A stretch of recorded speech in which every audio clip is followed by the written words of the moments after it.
Magandang gabi sa inyong lahat. Ako nga pala si Amanda. 35 years old na ako. Ipinanganak at lumaki sa probinsya ng Bulacan. Sa loob ng 12 taon, naging guro ako sa isang pampublikong paaralan.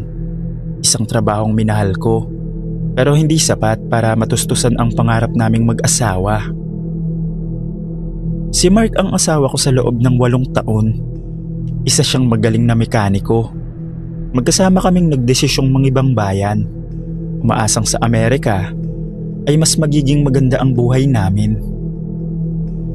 Mahirap mag-umpisang muli sa ibang bansa. Iniwan namin ang pamilya namin, ang mga kaibigan at nakagisnang pamumuhay. Sa unang taon, nagtrabaho ako bilang caregiver habang si Mark sa isang auto repair shop. Nag-ipon kami, nagtiis sa maliit na apartment at nanalangin na darating din ang araw na magkakaroon kami ng sarili naming bahay. Isang lugar na matatawag naming amin. Makalipas ang mga taon, dumating na ang pagkakataong pinakahihintay namin, ang bumili ng bahay. Sabik na sabik kami. Halos tuwing katapusan ng linggo, naghahanap kami, nag-iikot sa mga subdivision, tumitingin ng mga posts online at nakikipag-usap sa mga ahente. Hindi madaling makahanap ng abot kaya at disente, lalo na sa mahal ng bilihin dito sa Amerika. Pero hindi kami sumuko dahil alam naming ito ang simula ng bagong yugto ng buhay namin. Isang Sabado ng umaga, may natanggap kaming tawag mula sa isang ahente. May lumang ancestral house daw sa labas ng bayan. Mura ang presyo, malawak ang lupa. Excited kaming nagpunta ron. Pagdating namin sa lugar, agad kong napansin ang ganda ng paligid. Matataas na puno, tahimik na kalsada at malinis na hangin. Pero ang bahay mismo, ay nako, halatang halata na talagang luma na ito. Ang mga pintura nun, kupas na din at medyo natutuklap na. Ang bubong, may mga kalawang na din. At ang mga bintana, medyo mahirap nang buksan. May amoy ng lumang kahoy na hinaluan ng alikabok. Pero alam ko namang normal yun sa ganitong lumang bahay kasi walang nakatira. Ngunit sa kabila ng lahat, may kakaibang ganda ito. Parang isang bahay na maraming sikreto at kwentong nais ibahagi. Habang nag-iikot kami ni Mark sa loob, lalo kong na-appreciate ang design nito. Ang matataas na kisame, ang malalawak na kwarto. Parang isang bahay na gagastusan mo lang ng konting pagpapaayos at magiging maganda na talaga ito. Kita ko sa mga mata ng asawa ko ang pagkagusto. Ito na, Amanda. Ito na ang bahay na para sa atin, sabi niya. Ngiti lang ang isinagot ko. Pero sa totoo lang, may kakaibang pakiramdam ako. Parang may bumubulong sa akin na huwag masyadong magpadala sa ganda nito. Pero baka kabalang ito dahil sa malaking desisyon na gagawin namin. Habang patuloy kaming nag-iikot, bigla akong nakaramdam ng pangangailangan. Kailangan kong mag-CR. Nagpaalam ako kay Mark at naghanap ng banyo. Ang bahay ay parang maze. Mahaba ang mga koridor at maraming pinto. Sa dulo ng isang madilim na pasilyo, may nakita kong pintong bahagyang nakaawang. Akala ko, yun na yung CR, kaya tinulak ko ito ng walang pag-aalinlangan. Pero sa halip na banyo, ang bumungad sa akin ay isang hagdan pababa. Madilim, malamig, at tila walang katapusan. Hindi ko alam kung bakit, pero parang may puwersang humatak sa akin. Isang pakiramdam na tila may nag-aanyaya sa akin na tuklasin kung ano ang nasa ibaba nito. Bumaba ako ng dahan-dahan at bawat hakbang ko, may kasamang langit-ngit ng lumang kahoy. Ang hangin naman, mamasa-masa, may amoy ng lupa at nabubulok na bagay. Sa ilalim ng hagdan, may nakita akong butas. Parang kuweba. Parang kuweba na hindi ko alam kung saan patungo. Na-curious ako kaya pinasok ko ito.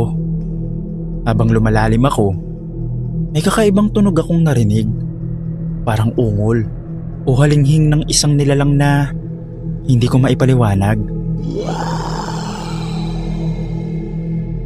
Hindi ito tunog tao o hayop. Bawat hakbang ko, tila sinasabayan ng tunog na yun. Hello? Tawag ko. Ngunit ang tanging sumagot ay ang sarili kong echo. Pagkatapos nun, sa gitna ng dilim, may nakita akong dalawang mapupulang mata. Nakatitig sa akin. Hindi ako makagalaw. Natulala ako sa takot.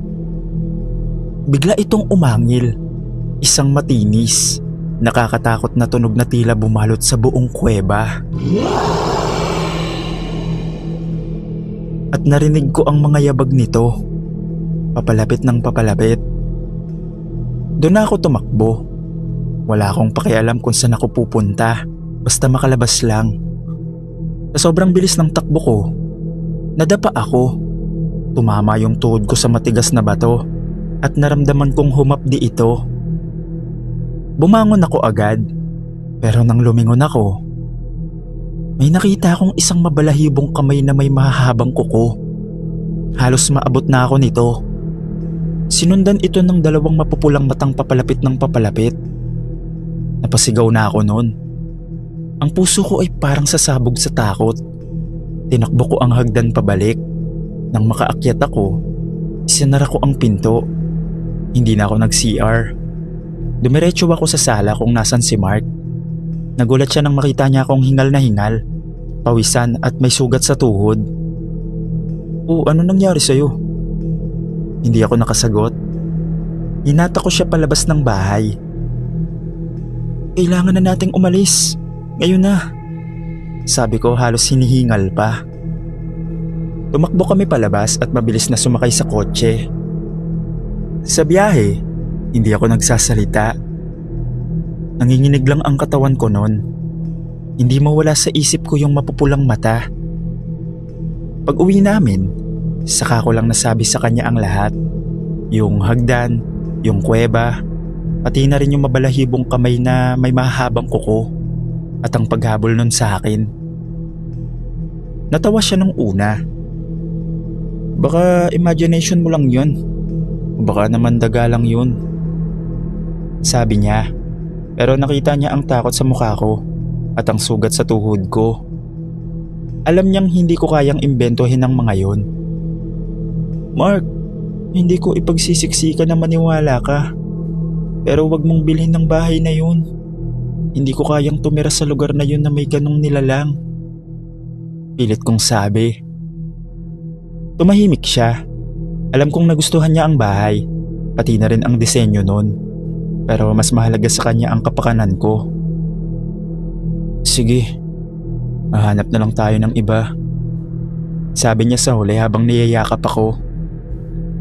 Hanggang ngayon, kapag naaalala ko ang gabing yun, kinikilabutan pa rin ako. Hanggang dito na lang po. Maraming salamat.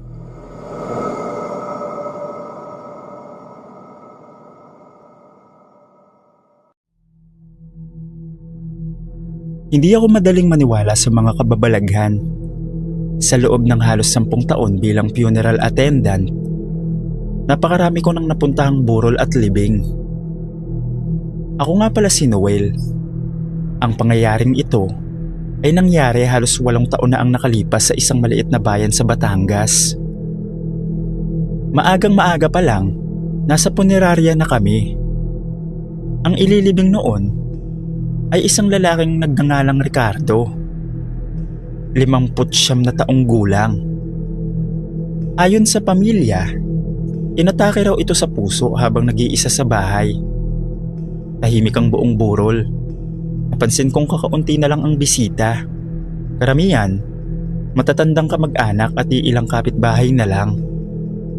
Bandang alas 9 ng umaga, dumating ang sasakyan papuntang sementeryo. Habang nilalabas namin ang kabaong, may isang lalaking nakatayo sa pinakang dulo ng gate. Nakaitim siyang polo Maayos ang buhok at walang emosyon ng muka. Hindi siya lumalapit. Tahimik lang siyang nakatingin sa kabaong.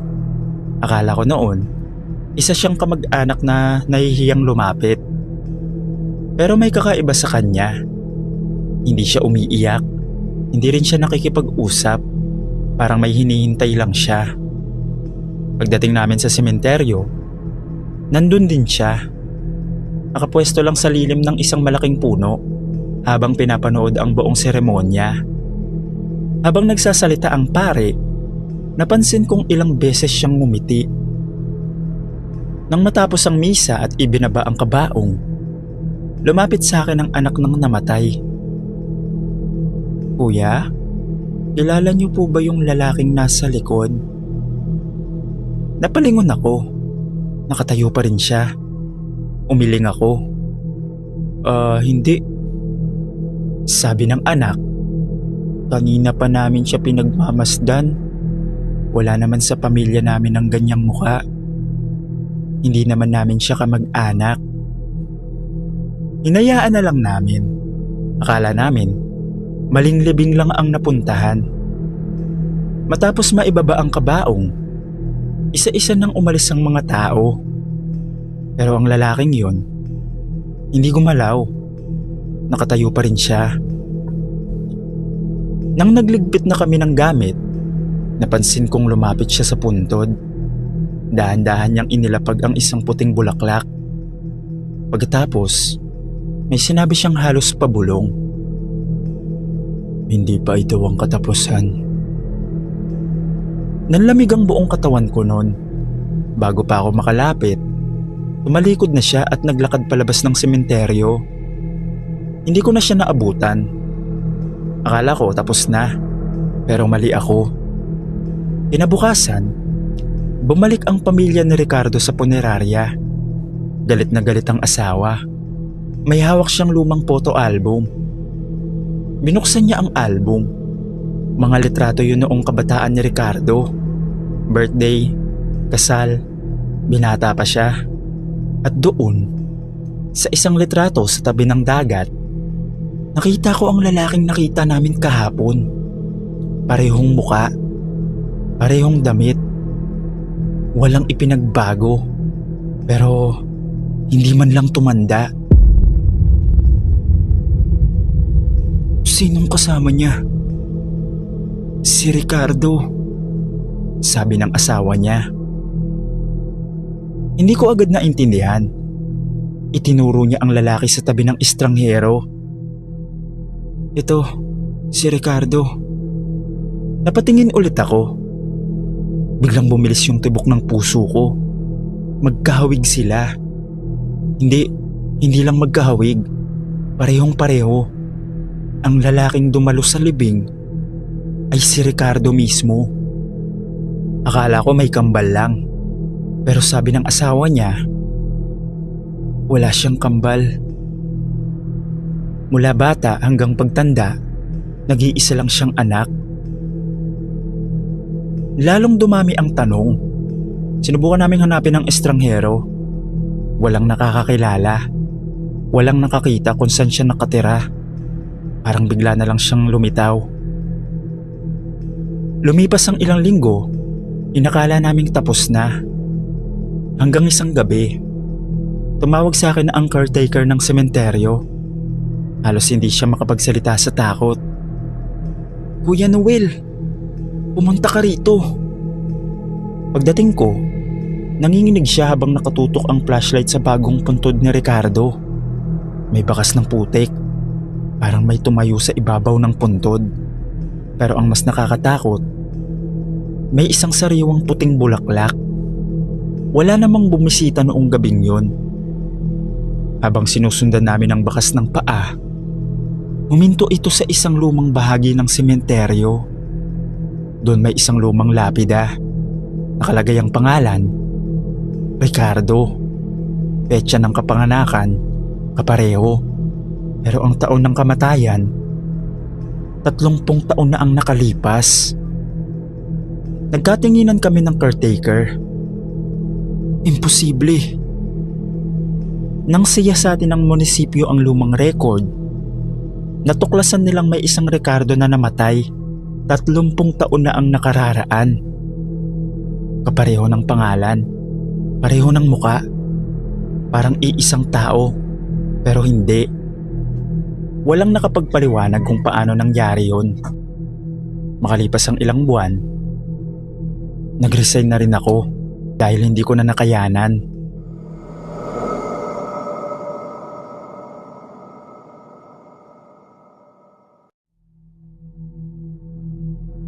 Ako si Dolpo, 34 years old, at volunteer rescuer ako sa bayan namin. Marami na akong nasamaang search and rescue operation, kaya hindi na bago sa akin ang paghahanap ng mga nawawalang tao. Sanay na akong makakita ng bangin, gubat, ilog at mga kuweba. Kaya nang sabihin sa aming may 8 taong gulang na batang nawawala malapit sa isang lumang kuweba, inisip kong isa na naman itong ordinaryong rescue mission. Ang pangalan ng bata ay Kevin.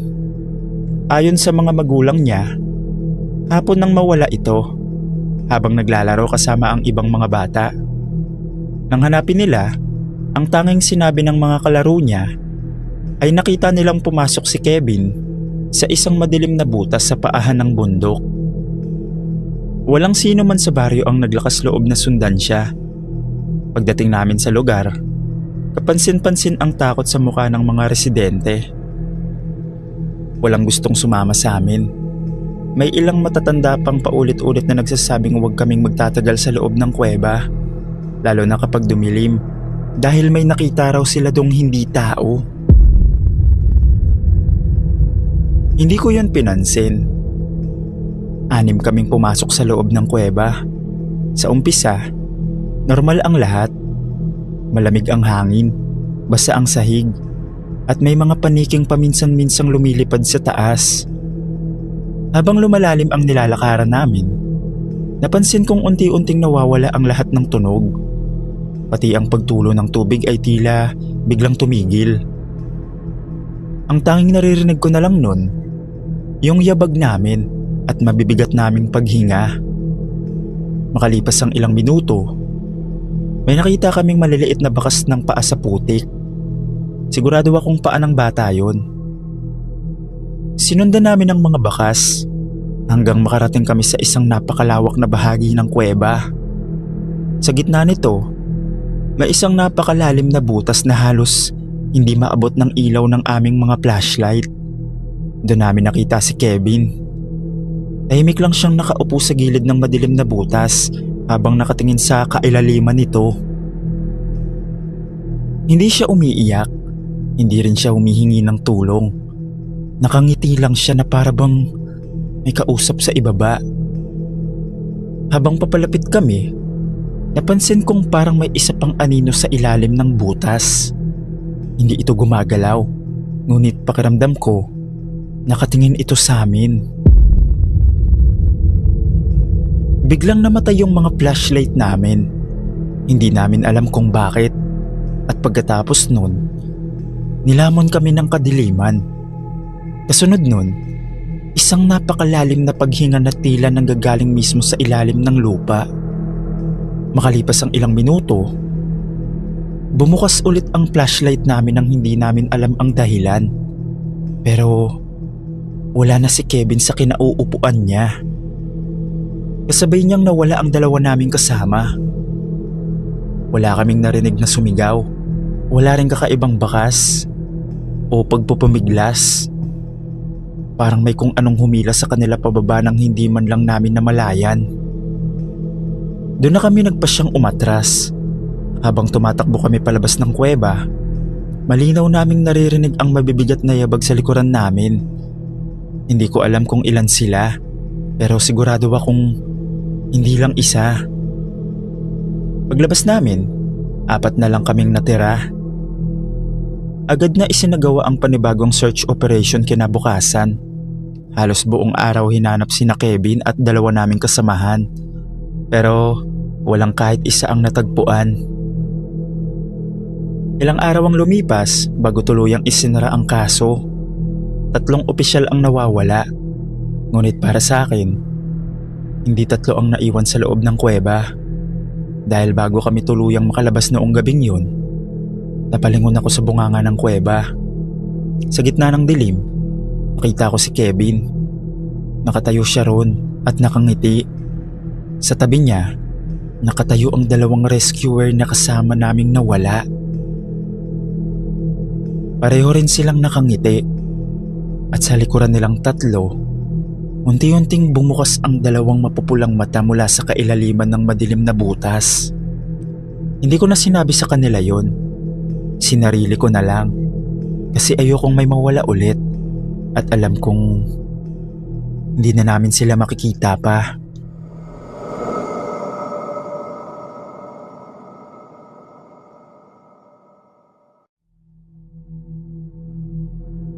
Hindi ko makakalimutan ang gabing yon kahit ilang taon na ang lumipas. Nangyari ito sa isang maliit na baryo sa Nueva Ecija. Namatay ang kapitbahay naming si Mang Boy, isang tahimik na matanda na halos wala ng kaanak. Dahil malapit ang pamilya namin sa kanya, tumulong kami sa burol. Kasama ako sa mga nagbantay sa kabaong mula alas 12 ng hating gabi hanggang madaling araw, kasama ang iilan pang kalalakihan. Habang lumalalim ang gabi, isa-isa nang umuuwi ang mga bisita. Naiwan na lang kaming 5. Bandang alauna, napansin kong tila lumamig ang hangin. Kahit sarado ang lahat ng bintana, parang may dumaan na malamig na simoy. Nagsitayuan ang balahibo ko. Makalipas ang ilang minuto, biglang tumahol ang lahat ng aso sa kalye. Hindi sila basta tumatahol. Sabay-sabay silang nakatingin sa direksyon ng chapel. "May tao ba sa labas?" tanong ng isa kong kasama. Sumilip kami sa bintana, pero wala kaming nakita. Walang tao, wala ring sasakyan. Pagbalik namin sa pwesto, napansin kong bahagyang nakabukas ang salamin ng kabaong. Sigurado akong isinara ko yun kanina.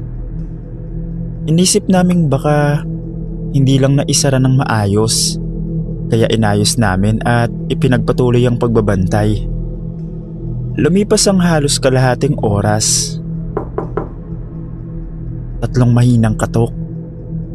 Nagkatinginan kaming lahat. Akala namin may kumakatok sa pintuan. Binuksan namin agad ang pinto, pero walang tao.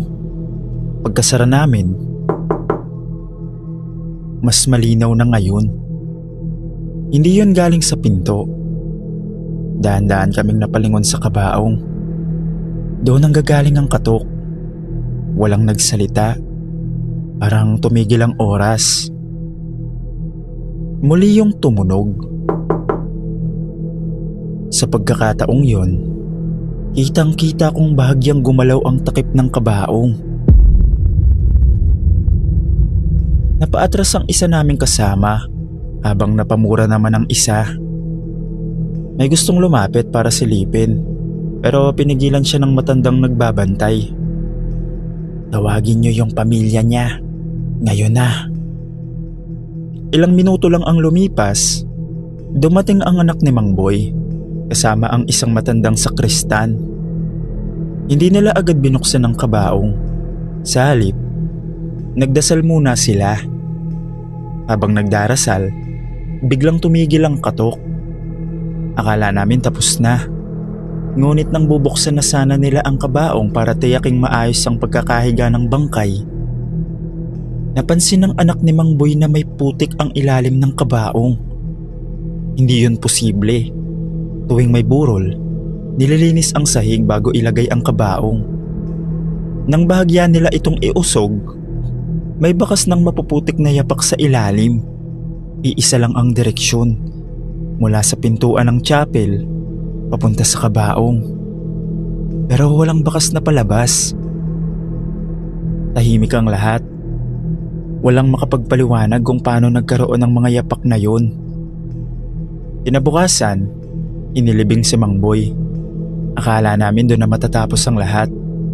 Pero habang ibinababa ang kabaong sa hukay, Napansin ng supulturero na may 3 sariwang gasgas sa loob ng takip nito. Hindi yun sa labas, kundi sa loob. Parang may matagal nang kumayod gamit ang mga kuko. Hindi ko alam kung totoo ba yung sinasabi niya. Pero hanggang ngayon, hindi pa rin alam ng mga nakasaksi kung sino ba talaga ang kumatok ng mga gabing yun.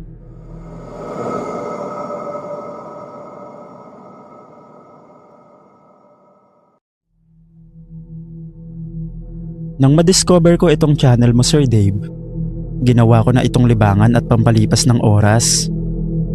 Ako nga pala si Ivan, tubong Pampanga. Mahilig akong manood ng sabong tuwing linggo. Hindi naman ako palaging tumataya, pero nakagawian ko ng pumunta para makipagkwentuhan sa mga kakilala ko at manood ng mga laban. Isang linggo ng umaga, maaga akong pumunta sa sabungan. Punong-puno ng tao ang lugar, maingay ang mga tao, nagsisigawan at nagkakagulo sa pagtaya. Ramdam na ramdam ang tensyon sa bawat laban. Habang naghahanap ako ng mauupuan, may nakita kong pamilyar na mukha sa kabilang bahagi ng arena. Si Nestor. Isa siya sa matagal ko ng kaibigan. Madalas kami magkasama noon sa mga inuman at panonood ng sabong. Ilang buwan na rin kaming hindi nagkikita dahil naging abala kami sa kanya-kanyang buhay. Nakatayo siya malapit sa bakod ng arena. Nakasuot siya ng kulay asul na polo at itim na sombrero. Nakatingin siya sa ginaganap na laban. "Nestor," tawag ko. Lumingon siya sa akin. Ngumiti siya at tumango. Agad ako lumapit. "Tagal kitang hindi nakita ah," sabi ko. Ngumiti lang siya. "Busy lang." Maikli niyang sagot. Napansin kong parang maputla siya. Akala ko nun, pagod lang o kulang sa tulog. "Kamusta ka na?" "Ayos lang naman." "May dala kang panabong?" Umiling siya. "Nanonood lang ako." May kung anong kakaiba sa kilos niya. Hindi siya katulad ng dati na masayahin at madaldal. Maikli ang mga sagot niya at tila wala sa sarili. Maya-maya ay nagsimula ang sunod na laban. Napalingon ako sandali sa arena dahil nagsisigawan ng mga tao. Pagbalik ko ng tingin sa tabi ko, wala na si Nestor. Napakamot ako sa ulo ko. Mabilis naman talagang kumilos ang mga tao sa sabungan, kaya hindi ko na yun pinansin. Buong maghapon akong nanonood at umuwi bandang hapon. Pagdating ko sa bahay, nadatnan ko ang asawa ko na seryosong nakatingin sa cellphone. "Ivan, nabalitaan mo na ba?" tanong niya. "Ano yun?" "Patay na si Nestor." "Ano? Patay na?" Napatawa pa ako noon kasi akala ko biro lang. "Uy, wag kang magbiro. Kasama ko siya sa sabungan kaninang umaga." Napatingin sa akin ang asawa ko. "Anong kasama mo?" "Si Nestor, kasama ko. Nag-usap pa nga kami." Bigla siya namutla. Pagkatapos ay inabot ang cellphone niya. Isang post yun ng pamilya ni Nestor. Nakasaad doon na namatay siya bandang 12:00 ng gabi nang nakaraang gabi dahil sa matinding atake sa puso habang natutulog. Hindi ako agad makapaniwala. Paulit-ulit kong binasa ang post. Tinignan ko rin ang mga komento. Pati oras ng burol ay nakalagay. Nagsimulang manlamig ang mga kamay ko. Hindi maaari. Hindi pwedeng mangyari yun. Kakakausap ko lang sa kanya. Nakita ko siya. Kinabukasan, pumunta ako sa burol. Maraming tao noon. Lumapit ako sa kabaong. Pagkatingin ko sa katawan ni Nestor, parehong-pareho ang suot niya. Asul na polo. Pakiramdam ko ay biglang bumigat ang hangin sa paligid. Lumapit sa akin ang kapatid niyang babae. "Kuya, sabi mo raw nakita mo si kuya kahapon?" tanong niya. Tumango ako. Napatakip siya ng bibig. "Mahilig talaga yan siya magsabong eh. Alam mo ba kuya kung ano ang huli niyang sinabi bago siya matulog? Sabi niya, may malaking laban daw sa sabungan kinabukasan at gusto niyang panoorin. Bigla ko naalala ang kakaibang ngiti ni Nestor nung magkita kami. Parang may gusto siyang sabihin pero hindi niya magawa. Hanggang ngayon, malinaw pa rin sa isip ko ang araw na yon. Hindi ko alam kung guni-guni ko lang ba yon. Ang alam ko lang, nakita ko ang kaibigan kong si Nestor ng araw na yon.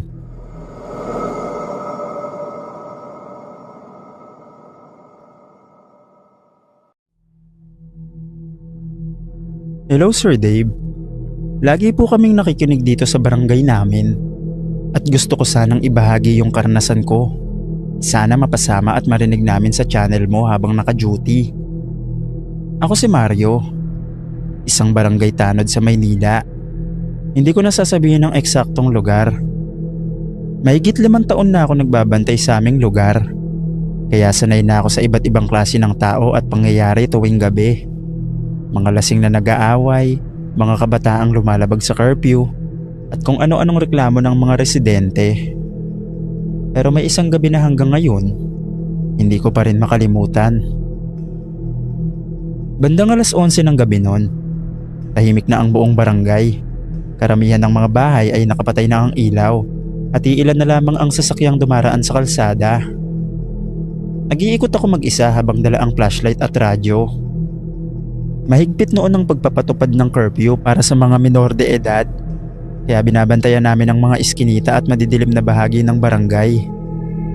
Habang naglalakad ako sa isang makitid na daan, may napansin akong batang lalaki sa dulo ng kalsada. Maliwanag ang buwan, kaya kitang kita ko siya. Mukhang nasa 7 o 8 taong gulang ata yun. Nakasuot siya ng puting damit na parang luma at marumi. Nakayuko lang siya habang mabagal na naglalakad. Nagtaka ako, anong ginagawa ng batang yun sa ganong oras? Iho! Tawag ko. Hindi siya lumingon. Binilisan ko ang lakad ko. Iho, curfew na. Bakit nasa labas ka pa? Biglang huminto ang bata. Dahan-dahan siyang lumingon sa akin. Hindi ko mapaliwanag pero may kakaiba agad akong naramdaman nang makita ko ang mukha niya. Maputla siya, parang walang buhay. May kakaiba rin sa mga mata niya. Nagkatinginan kami ng ilang segundo. Pagkatapos ay bigla siyang tumakbo. Ba't tumakbo pa? Sabi ko. Agad ko siyang hinabol. Tumakbo siya papasok sa isang eskinita habang ako naman mabilis na sumunod. Mabilis ang bata pero lamang pa rin ako dahil mas mahaba ang mga hakbang ko. Palapit na ako ng palapit. Ilang metro na lang ang pagitan namin. Kitang-kita ko na ang likod niya. Tumakbo siya papunta sa isang lumang bahay na matagal nang bakante.